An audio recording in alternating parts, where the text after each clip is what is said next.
Mark chapter 4. Again Jesus began to teach by the lake.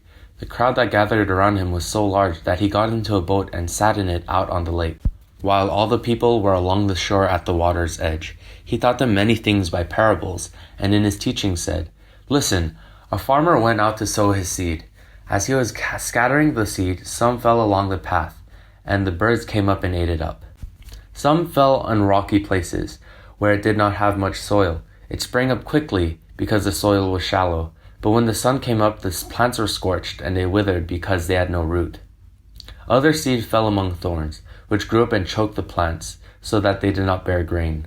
Still, other seed fell on good soil. It came up, grew, and produced a crop, some multiplying 30, some 60, some 100 times." Then Jesus said, "Whoever has ears, let them hear." When he was alone, the 12 and the others around him asked him about the parables. He told them, "The secret of the kingdom of God has been given to you, but to those on the outside everything is said in parables, so that they may be ever seeing but never perceiving, and ever hearing but never understanding. Otherwise they might turn and be forgiven." Then Jesus said to them, "Don't you understand this parable? How then will you understand any parable? The farmer sows the word. Some people are like seed along the path where the word is sown. As soon as they hear it, Satan comes and takes away the word that was sown in them. Others, like seeds sown on rocky places, hear the word and at once receive it with joy. But since they have no root, they last only a short time.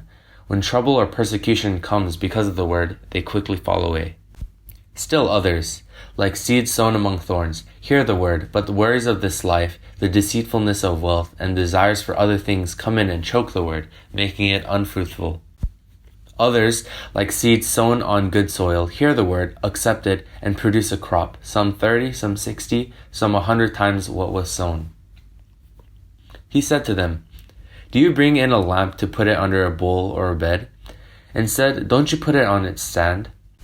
For whatever is hidden is meant to be disclosed, and whatever is concealed is meant to be brought out into the open. If anyone has ears to hear, let them hear. Consider carefully what you hear," he continued. "With the measure you use it will be measured to you, and even more. Whoever has will be given more. Whoever does not have, even what they have will be taken from them." He also said, "This is what the kingdom of God is like. A man scatters seed on the ground. Night and day, whether he sleeps or gets up, the seed sprouts and grows, though he does not know how. All by itself the soil produces grain, first the stalk, then the head, then the full kernel in the head. As soon as the grain is ripe, he puts the sickle to it, because the harvest has come." Again he said, "What shall we say the kingdom of God is like? Or what parable shall we use to describe it? It is like a mustard seed, which is the smallest of all seeds on earth.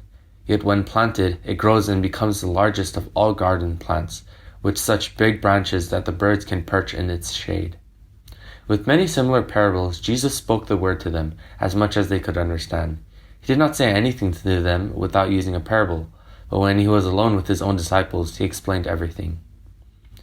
That day, when evening came, he said to his disciples, "Let us go over to the other side." Leaving the crowd behind, they took him along, just as he was, in the boat. There were also other boats with him. A furious squall came up, and the waves broke over the boat, so that it was nearly swamped. But Jesus was in the stern, sleeping on a cushion. The disciples woke him and said to him, "Teacher, don't you care if we drown?" He got up, rebuked the wind, and said to the waves, "Quiet, be still." Then the wind died down, and it was completely calm. He said to his disciples, "Why are you so afraid? Do you still have no faith?" They were terrified and asked each other, "Who is this? Even the wind and the waves obey him."